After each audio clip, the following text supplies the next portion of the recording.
Dugo vremena nakon Davida, mnogo generacija kasnije, živio je čovjek po imenu Jona. Jednog dana je Bog zapovjedio Joni da ode u daleki grad i kaže ljudima tamo da je Bog vidio zlo koje čine, te da će ih zato uništiti.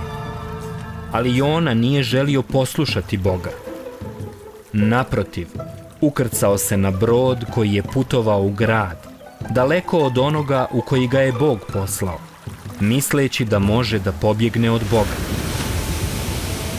Dok je bio na tom brodu, po Božjoj zapovjedi digla se oluja. More se uzburkalo, a talasi umalo da su prevrnuli lađu, te bi tako svi poginuli.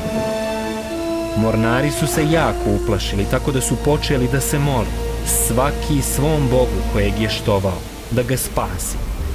Počeli su da bacaju teret u more, u pokušaju da olakšaju brod, kako ne bi potonuo. I dok je vladao potpuni haos na palubi, Jona je spavao dubokim snom u dnu broda. Kapetan broda je otišao kod njega i pitao ga: "Kako možeš da spavaš? Probudi se i moli svom Bogu, preklinjući ga. Možda nas on može spasiti od ove oluje." Tada mornari odlučiše da izvlače ždrijeb, da vide koji je uzrok ove oluje. Ždrijeb pade na Jonu, pa im on ispriča cijelu priču. Oni tada shvatiše da je on bježao od Boga. Tada su se veoma uplašili i pitali ga: "Šta treba da uradimo da smirimo more, jer se ova oluja pojačava?" I ona im odgovori: "Bacite me u more i ono će se smiriti, jer sam siguran da sam ja uzrok ovoj oluji." Mornari su dali sve od sebe da dođu do obale, a da ne bace Jonu u more, ali nisu uspjeli. Bili su primorani da ga preko svoje volje bace sa broda, kako se ne bi svi udavili radi njegove neposlušnosti Bogu. More se u trenutku smirilo, a valovi stišali, kao da se ništa nije desilo.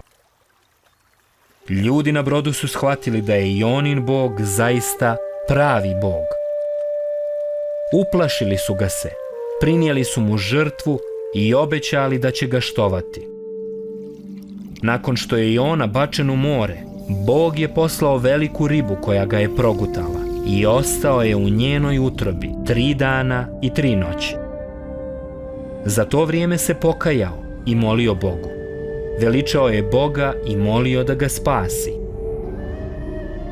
Tako je Bog zapovjedio ribi da izbaci Jonu na obalu. Kada je izašao, poslušao je Boga i otišao u grad, govoreći ljudima da će ih Bog uništiti, jer je vidio zlo koje čine.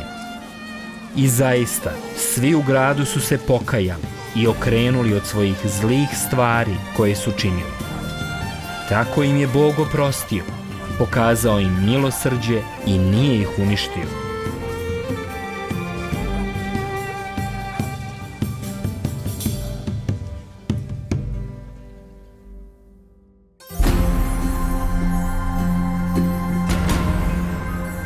I ona je odbio da prenese Božju poruku ljudima u dalekom gradu. Kako se Bog pozabavio sa njegovom neposlušnošću? Kada je Bog zapovjedio ribi da izbaci Jonu? Kako mi vidimo Božju milost prema Joni, a prema neposlušnim ljudima? Ova priča nam pokazuje kako je Bog iskoristio ribu, kako bi Jona postao svjestan svog neposluha, te kako bi mu dao drugu šansu. Da li si svjestan da će Bog upotrijebiti bilo šta ili bilo koji metod kako bi nam dao drugu šansu da ga poznajemo i slijedimo? Kako?